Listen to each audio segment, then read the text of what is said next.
সবাইকে স্বাগতম বাংলায় মুক্ত সফটওয়্যারের একটি নতুন পর্বে। আজকের আলোচনা শুরু করার আগে আমার প্রিয় দর্শক বন্ধুদের প্রতি ধন্যবাদ ও অগাধ ভালোবাসা জানাতে চাই। এই চ্যানেলে সাবস্ক্রাইবার সংখ্যা সম্প্রতি ৩,০০০ পেরিয়েছে। এটি অনেক বড় একটি পাওয়া আমার জন্য। বাংলা ভাষায় মুক্ত ও ওপেন সোর্স সফটওয়্যার নিয়ে আগ্রহী মানুষদের দেখতে পেয়ে আমার সবসময়ই খুব ভালো লাগে। আমার এই ছোট চ্যানেল এবং বাংলায় মুক্ত সফটওয়্যার গ্রুপে আপনাদের উপস্থিতি আমার মনে হয় একটি বড় অর্জন। সম্প্রতি টেলিগ্রামে the penguin club Linux and FOSS নামে একটি বাংলা লিনাক্স কমিউনিটি দেখেও খুব ভালো লাগলো। আমার নিজস্ব কোনো টেলিগ্রাম চ্যানেল বা গ্রুপ নেই। যারা টেলিগ্রামে মুক্ত এবং ওপেন সোর্স নিয়ে আলোচনা করতে চান তারা এই পেঙ্গুইন ক্লাব গ্রুপটিতে যুক্ত হতে পারেন। তো প্রিয় দর্শক বন্ধুরা, আগেও যেমন বলেছি, আপনারা না থাকলে এভাবে ভিডিও বানিয়ে যেতে পারতাম না। মুক্ত সফটওয়্যার মানেই অনেকে মিলে কিছু করা। এখানে প্রত্যেকের পাশে থাকবে, নতুন নতুন উদ্ভাবনের সাথে পরিচয় করিয়ে দেবে, সমস্যা সমাধান করতে এগিয়ে আসবে। এই চেতনা আমরা সবাই মিলে আরও বেশি ছড়িয়ে দিতে পারবো বলে আশা রাখছি। আপনারা আমার সাথে আছেন তো?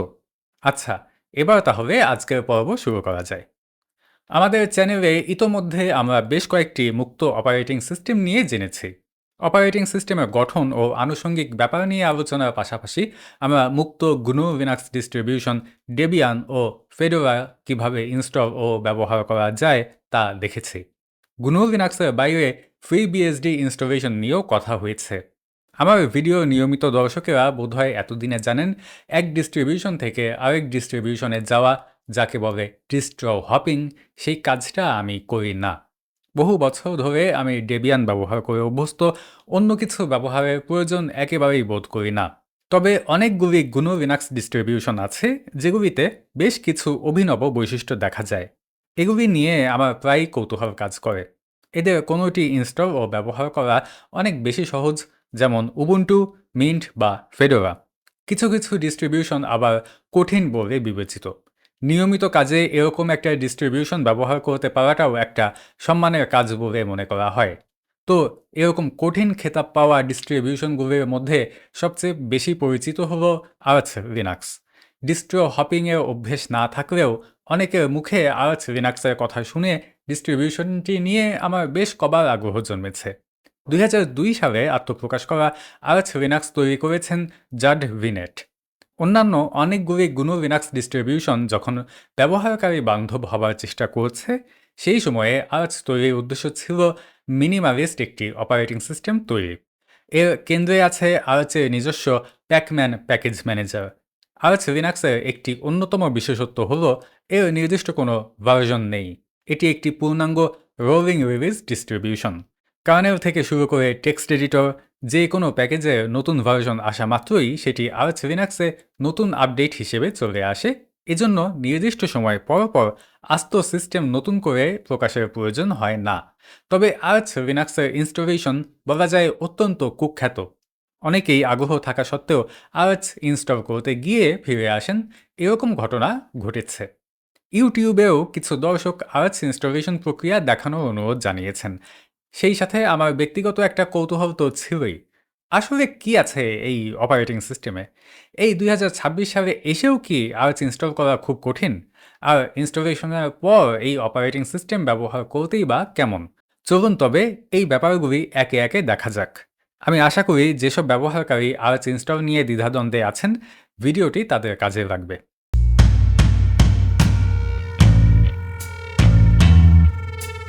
তো চলুন সবার আগে ইনস্টল করা যায় এরকম একটি আইএসও আমরা আর্চ লিনাক্সের ওয়েবসাইট থেকে ডাউনলোড করি, যে আইএসওটি আমরা আমাদের ইউএসবিতে রেখে বুট করব। তো আমরা আমার প্রিয় DuckDuckGo সার্চ ইঞ্জিনে সার্চ করে দেখতে পাচ্ছি যেখানে ডাউনলোড একটি অপশন আছে।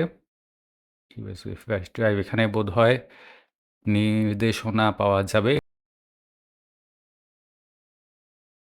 তো আমরা দেখতে পাচ্ছি যে আমরা চাইলে সরাসরি আমাদের ডিডি কমান্ড, যেটি আমার প্রিয় পন্থা একটি আইএসও ইমেজ একটি ডিস্কে রাইট করার, সেটি ব্যবহার করা যাবে এবং ডেবিয়ানের মতো সিপি কমান্ডও ব্যবহার করা যাবে। তো আমরা সেটি পরে করব। আগে আমরা আমাদের আইএসওটি ডাউনলোড করে নিই। Revision for installation guide. Installation গাইডটি আমাদের পরবর্তীতে প্রয়োজন হবে, কারণ আমি আগে যেহেতু আওয়াজ কখনো ইনস্টল করিনি, প্রতি ধাপে আ এই ইনস্টলেশন গাইড দেখে দেখেই আমাকে এগোতে হবে। তো আমরা দেখতে পাচ্ছি ওয়ার্লড ওয়াইড বেশ কিছু মিরর আছে। তো আমরা ১ম মিররটিতে যাচ্ছি। Arch Linux x86-64 ISO এটি ডাউনলোড দিয়ে দিচ্ছি এবং ডাউনলোড শুরু হয়ে গেছে 1.4 গিগাবাইট। তো এটি আমি ফাস্ট ফরওয়ার্ড করে দিচ্ছি।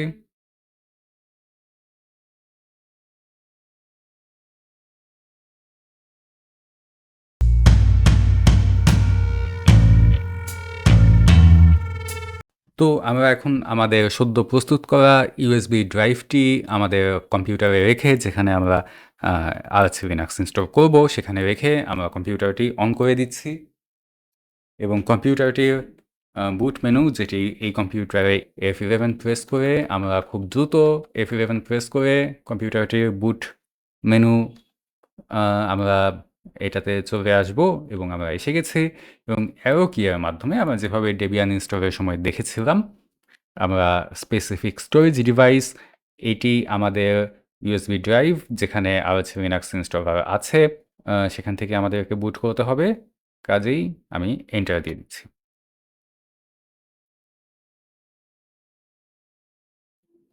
এন্টার দেওয়ার পর আমরা একটি মেনু দেখতে পাচ্ছি, Arch Linux ইনস্টল মিডিয়াম।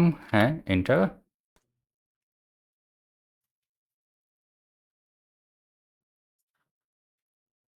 কিছু জিনিস লোড হচ্ছে র্যাম, অর্থাৎ আমাদের কম্পিউটারের মেমোরিতে। Welcome to Arch Linux।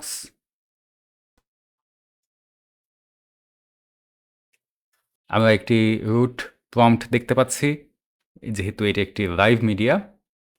তো আমরা এখানে প্রথমে আমাদেরকে ইনস্টলেশনের জন্য যে কমান্ডটি ব্যবহার করতে হবে সেটা হচ্ছে Arch install। আমরা Arch install কমান্ডটি লিখে এন্টার দিয়ে দিচ্ছি এবং আমরা একটি ইনস্টলার মেনু দেখতে পাচ্ছি, যেটি পুরোপুরি একটি টেক্সট ভিত্তিক মেনু। ল্যাঙ্গুয়েজ ইংলিশ এটাই থাকবে। লোক্যালস এটাও ঠিক আছে। কিবোর্ড হচ্ছে ইংলিশ ইউএস এবং লোক্যালও ঠিক আছে। মিররস অ্যান্ড রিপোজিটরিজ এটা আমাদেরকে ম্যানুয়ালি সিলেক্ট করতে হবে। সিলেক্ট রিজিয়নস, দেখি কি কি জায়গা আছে বাংলাদেশের। হ্যাঁ, বাংলাদেশেরও একটি রিপোজিটরি আমরা দেখতে পাচ্ছি। আমি স্পেস বার দিয়ে এটা সিলেক্ট করে দিলাম এবং আমরা দেখতে পাচ্ছি বাংলাদেশের মোটমাট 4টি রিপোজিটরি আছে, যেটি খুব ভালো। ব্যাক দিয়ে দিচ্ছি। মিরর কনফিগারেশন হয়ে গেছে। এখন আমাদেরকে করতে হবে disk configuration. Partitioning, use best effort, default partition layout, manual partitioning, pre-mounted configuration. তো যেহেতু আমাদের এই ইনস্টলেশনটি আমি যতটুকু সম্ভব সহজে করা যায় সেটা আমার লক্ষ্য, কাজেই use best effort default partition layout এখানে রেখে আমি এন্টার দিয়ে দিচ্ছি এবং আমরা দেখতে পাচ্ছি আমাদের দুটি যে ডিস্ক, একটি কম্পিউটারের এসএসডি এবং আরেকটি আমাদের ইউএসবি ড্রাইভ যেটাতে ইনস্টলার আছে। আমাদের ইউএসবি ড্রাইভটিতে অবশ্যই আমরা ইনস্টল করব না, কাজেই আমাদেরকে ইনস্টল করতে হবে এই ATA P3128 এই ডিস্কটিতে। এটিকেই আমরা সিলেক্টেড অবস্থায় রেখে এন্টার দিয়ে দেখছি কি অবস্থা হয় এবং আমাদেরকে জিজ্ঞাসা করা হচ্ছে ফাইল সিস্টেম হিসেবে আমরা কি চাই এবং আমরা মোটমাট 4টি অপশন দেখতে পাচ্ছি। আমার মনে হয় ডিফল্ট সাধারণত GNU লিনাক্সে ext4 ব্যবহার করা হয়। BTRFS একটি read copy on right file system.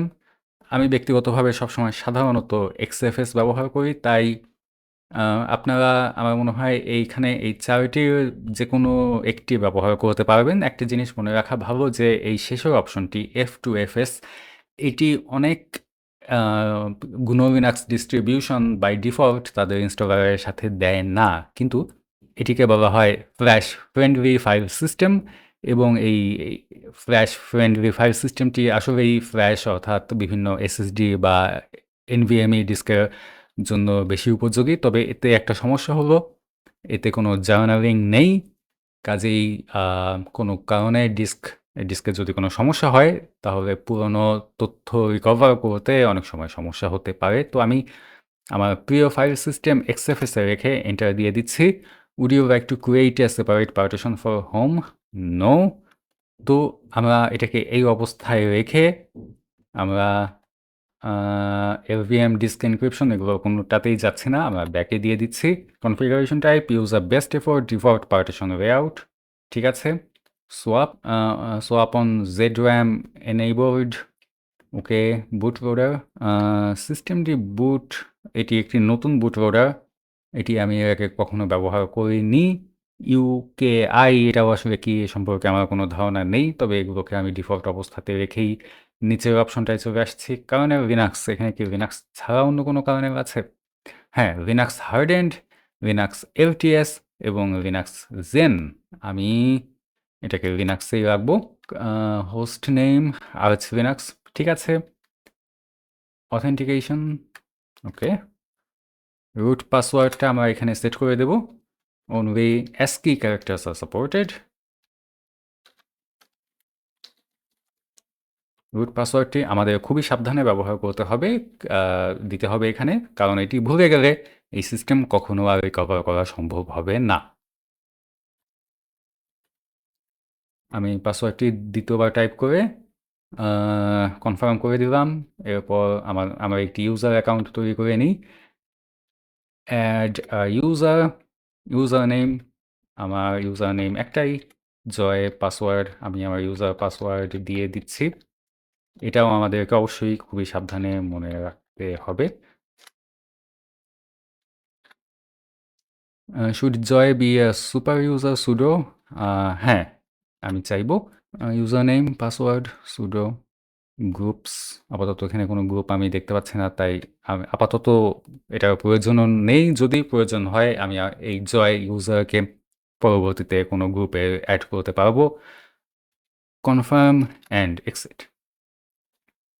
U2F log in shed up, এটার আমার প্রয়োজন নেই। আমি ব্যাক দিয়ে মেনুতে ফিরে আসছি।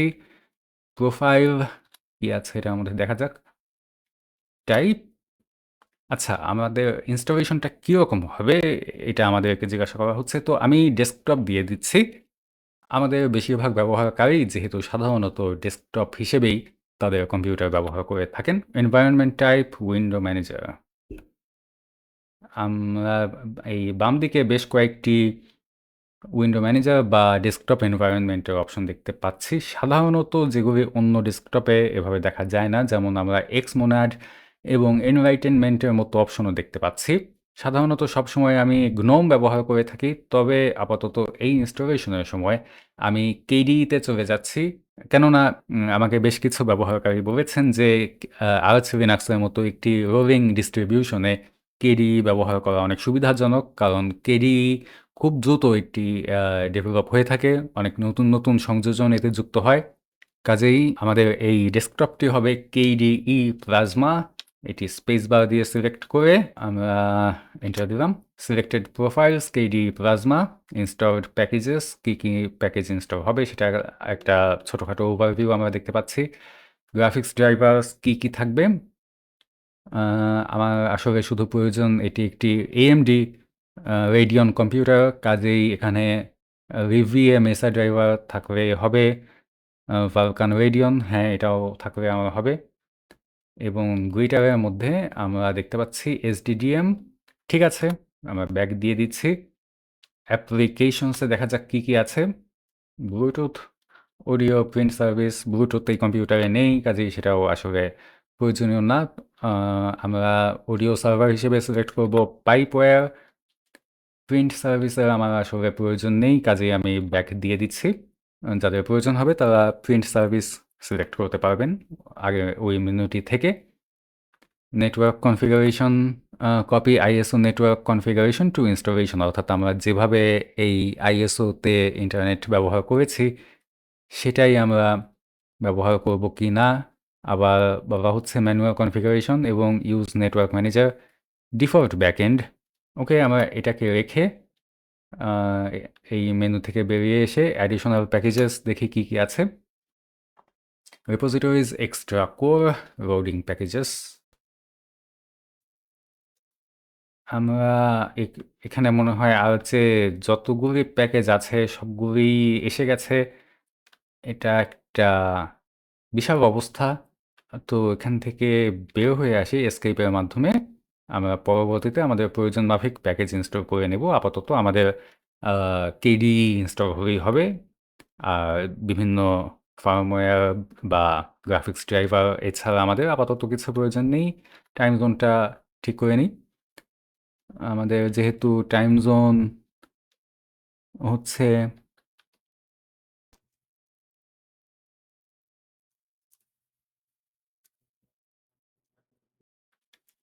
এটি সিলেক্ট করে আমরা অটোমেটিক টাইম সিঙ্ক এনটিপি দেখতে পাচ্ছি, এটি এনেবলড। তো আমরা আমাদের টাইম জোন সিলেক্ট করে দিলাম। এখন আমরা এই সেভ কনফিগারেশনটি আসলে কোথায় কনফিগার হবে আমি জানি না, আপাতত সেটাই যাচ্ছে না। আমরা ইনস্টলে দিয়ে দিচ্ছি। The specified configuration will be applied, would you like to continue. আমরা দেখতে পাচ্ছি এখানে পাইপওয়্যার, ইংলিশ, সিস্টেম ডিবুট, এগুলি মনে হচ্ছে সব ঠিকই আছে। আমরা ইয়েস দিয়ে দিচ্ছি।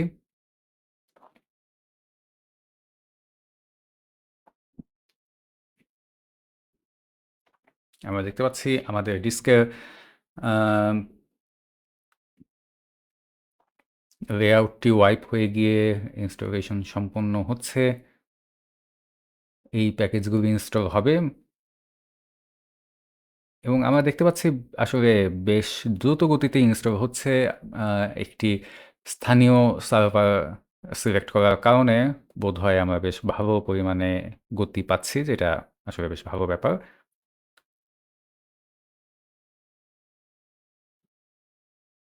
তো আমি এই পর্যায়ে ফাস্ট ফরওয়ার্ড করে দিচ্ছি। এই প্যাকেজগুলো ইনস্টল হওয়ার পর আমরা আবার ফিরে আসব। তো আমাদের ইনস্টলেশন সম্পন্ন।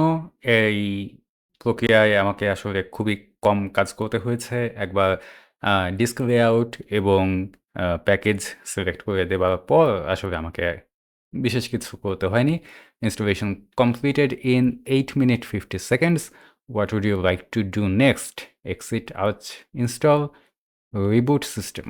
পোস্ট ইনস্টলেশন কনফিগারেশনের জন্য আমরা সিএইচ রুট করতে পারি, তবে সেটা করব না। আমি রিবুট করব যাতে আমরা আমাদের সদ্য ইনস্টল হওয়া সিস্টেম থেকে বুট করতে পারি। এবং ইউএসবি ড্রাইভটিও খুলে দিলাম। এখন দেখা যাক আমাদের কেডিই সমেত ইনস্টল করা আর্চ লিনাক্সটি কেমন হয়। আর্চ লিনাক্স, হ্যাঁ, এটি হচ্ছে সিস্টেম ডি বুট লোডার, যেটি গ্রাবের পরিবর্তে আমরা দেখতে পাচ্ছি আর্চ লিনাক্স ব্যবহার করছে।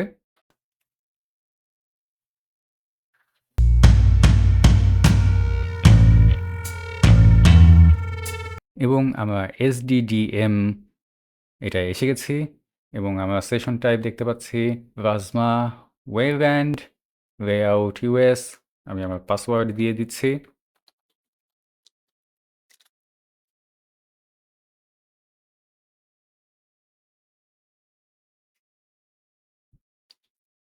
এবং আমরা আমাদের ব্র্যান্ড নিউ কেডি প্লাজমা ডেস্কটপে এসে গেছে আর্চ লিনাক্সে। Welcome to the Arch Linux operating system running KDE Plasma. আমরা এই টুলটা একটু দেখে নেই। সিম্পল বাই ডিফল্ট, নিচে আমাদের প্যানেল এবং কিবোর্ড শর্টকাটস। নেক্সট। এবং আমরা শীঘ্রই আমাদের এই ডিসকভার অর্থাৎ কেডি প্লাজমা যে অ্যাপ স্টোর সেটি ব্যবহার করব।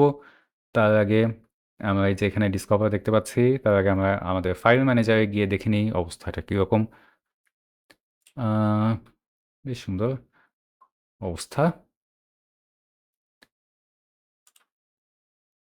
আমরা যদি ডিসকভারে যাই,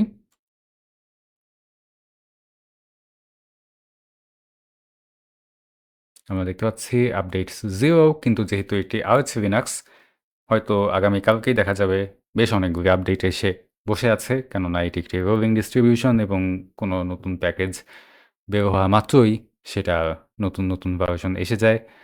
তো আমরা চাইলে আমাদের পছন্দের অ্যাপ্লিকেশনগুলি এখান থেকে ইনস্টল করতে পারবো। আমরা GNU ইমেজ ম্যানিপুলেশন প্রোগ্রাম দেখতে পাচ্ছি, এটি ইনস্টল করা যাক। ইনস্টল ফ্রম FlatHub, অর্থাৎ আমরা দেখতে পাচ্ছি যে FlatHub এখানে বাই ডিফল্ট আগে থেকেই Flatpak ইনস্টল করা আছে। তো আমি ইনস্টল দিয়ে দিলাম। তো আমরা দেখতে পাচ্ছি যে আমাদের GNU image manipulation program install হয়ে গেছে। এটি এখান থেকে আমরা লঞ্চ করতে পারবো। তো এটি লঞ্চ হতে আমরা দেখে নিই যে বাই ডিফল্ট কি অ্যাপ্লিকেশন দেওয়া আছে। যেহেতু আমরা সদ্য GIMP ইনস্টল করলাম, গ্রাফিক্সের এখানে নতুন একটি ডট দেখতে পাচ্ছি। ইন্টারনেট হিসেবে আচ্ছা GIMP এসে গেছে। ক্লোজ।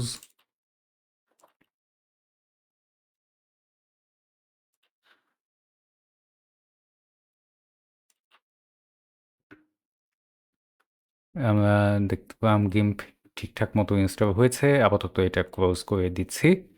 আমরা দেখি এখানে কি অ্যাপ্লিকেশন ইনস্টলড অবস্থায় আছে। ডেভেলপমেন্ট,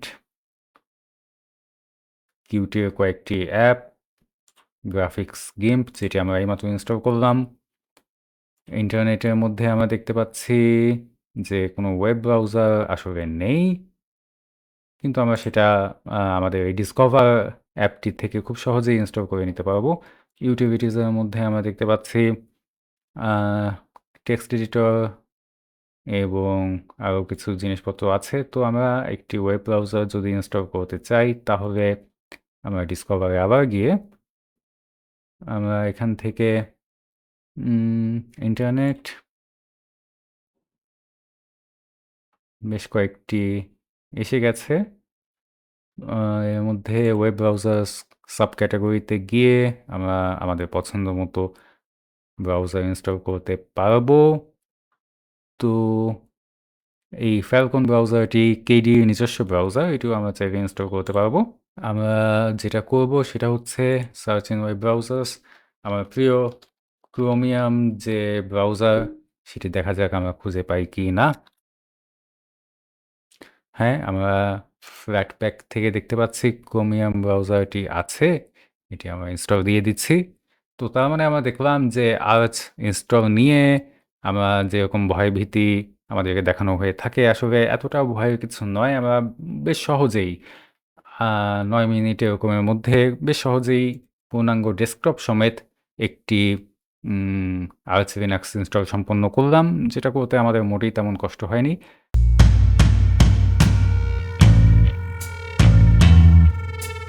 2021 সালে আর্চ লিনাক্স ডেভেলপারগণ তাদের ইনস্টলারে আর্চ ইনস্টল নামে একটি গাইডের ব্যবস্থা নিয়ে আসে, যেটি ব্যবহার করে আমরা এইমাত্র আর্চ লিনাক্স একটি কম্পিউটারে ইনস্টল করলাম।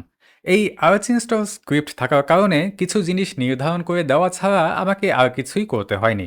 সেদিক বিবেচনায় আর্চ লিনাক্স ইনস্টল করা এখনও কঠিন তা আর বলা যাচ্ছে না। আর্চ ইনস্টলারে GUI না থাকলেও ইনস্টলেশন প্রক্রিয়াটি বেশ গোছানো।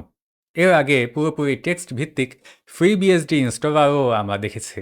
যারা আর্চ ব্যবহার করে ইতিমধ্যেই অভ্যস্ত, তাদের নতুন করে বলার মতো কিছু নেই। তবে অন্য কোনো ডিস্ট্রিবিউশন থেকে আপনি যদি আর্চে আসার কথা ভেবে থাকেন, তাহলে আমার মনে হয় কয়েকটি জিনিস বিবেচনা করা উচিত হবে। আমরা দেখলাম ডেস্কটপ অপারেটিং সিস্টেম হিসেবে আর্চ লিনাক্স ইনস্টলেশন এখন মোটামুটি সহজেই বলা চলে। এখন পর্যন্ত যতগুলি মুক্ত অপারেটিং সিস্টেম দেখেছি, তার ভেতর সবচেয়ে ভালো ডকুমেন্টেশন বোধ করি আর্চ লিনাক্সের। আমি ডেবিয়ান ব্যবহারকারী হয়েও অনেক সময়ই আর্চ উইকি থেকে নানা সমস্যার সমাধান পাই। আর্চ লিনাক্সের ইউজার ফোরামও চমৎকার ব্যবহারকারী বান্ধব বলে মনে হয়েছে।